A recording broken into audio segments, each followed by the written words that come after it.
जय श्री राम भक्तों, स्वागत है आपका मेरे एबलियस धाम चैनल पर। आप कैसे हैं? श्री हनुमान जी से और श्री नीम करोरी बाबा जी से अरदास करती हूँ कि आप स्वस्थ रहे और मस्त रहे। हम आपको आज हनुमान जी की मेरे जीवन की सत्य घटना बताने जा रहे हैं। हम हनुमान जी के छोटे से भक्त और सेवक हैं। हमारी सिटी तहसील में आती है और वहीं से 3 किलोमीटर की दूरी पर हमारा गांव है। उसी गांव में हमारी खेती है और हम उसी गांव के रहने वाले हैं। एक दिन हनुमान जी स्वप्न में आकर कहते हैं कि मेरी कोई पूजा नहीं करता, मैंने कितने दिनों से नहाया नहीं है, मैंने खाना खाया नहीं है, ना कोई दिया जला के जाता है। ऐसे सुनसान जगह में छोटे से हनुमान जी मुझे दिखाई दिए।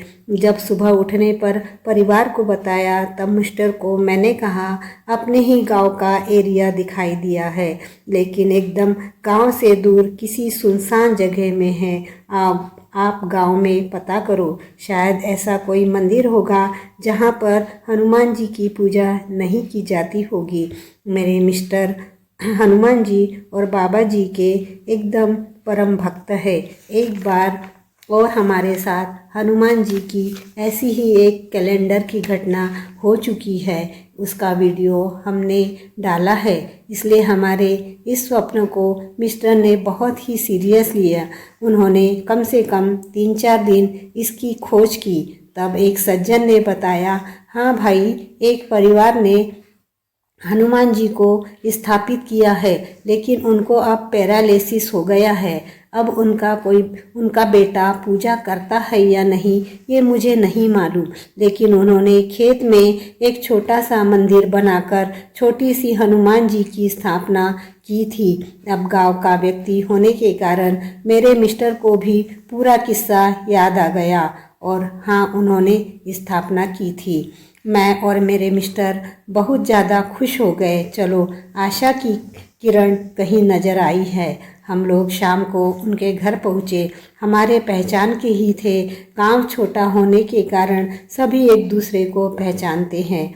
अब हमने उनसे पूछा, आपके खेत में हनुमान जी का मंदिर है क्या? उन्होंने कहा, हाँ है।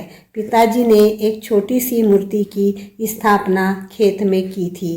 पिताजी खेत में ही रहते थे, तब तक उनकी सेवा करते थे, लेकिन अभी पिताजी का स्वास्थ्य ठीक नहीं रहता, इसलिए मैं कभी कभी अगर मन हुआ तो दर्शन करने चला जाता हूँ। अब तो बहुत दिनों से हम खेत में भी नहीं गए हैं, क्योंकि अब मेरी भी तबीयत ठीक नहीं रहती। इसलिए हमने एक सेवा ले रखी है, तो उसमें दूसरे भगवान की पूजा नहीं कर सकते हैं, इसलिए हम अब जाते ही नहीं हैं। तब हमने उनको पूरा किस्सा सुनाया, कहा कि कल हम जाकर वहाँ पूजा करके आएंगे।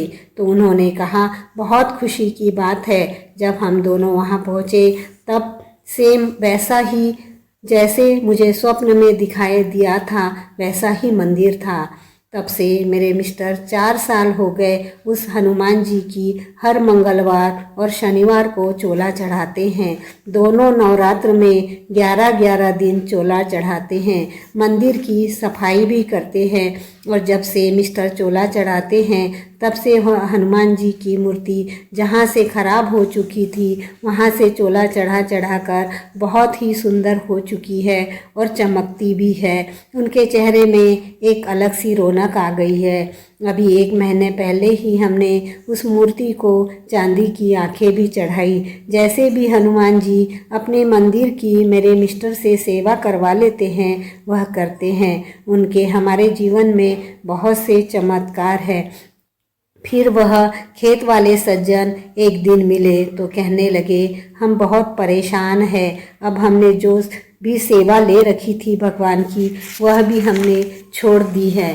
तब उन्हें थोड़े से में हमने समझाने की कोशिश की। देखो, आपके पिताजी ने मूर्ति की स्थापना की, आप उनकी सेवा करो, हम आपको गारंटी देते हैं सब आपका अच्छा ही अच्छा हो जाएगा। क्योंकि भगवान की लाठी में जो आवाज़ नहीं होती है, लेकिन चोट बहुत ज़बरदस्त होती है। उन्होंने हमारी बात को अनसुनी कर दी। जिस मंदिर की कोई पूजा नहीं करते हैं उस मंदिर की पूजा का फल बहुत ही अच्छा मिलता है, क्योंकि उस भगवान के पास अपन इकलौते भक्त होते हैं, अपना सुख दुख बताने वाले। उनका ध्यान पूरा अपने ओर ही होता है। अभी नवरात्र में मेरे मिस्टर 11 दिन का चोला चढ़ाना चालू है। वहाँ बैठकर 7 हनुमान चालीसा पढ़ते हैं। 2022 का रामनवमी का आपको एक बहुत ही सुंदर चमत्कार इन्हीं हनुमान जी का मैं किसी वीडियो में बताऊंगी। कहा जाता है कि जो कर सकता है भगवान उन्हें ही इस प्रकार के दायित्व देते हैं। ऐसे हैं हमारे हनुमान जी, हमारे दयालु कृपालु और संकट को हरने वाले श्री नीम करोरी बाबा जी और श्री हनुमान जी की जय।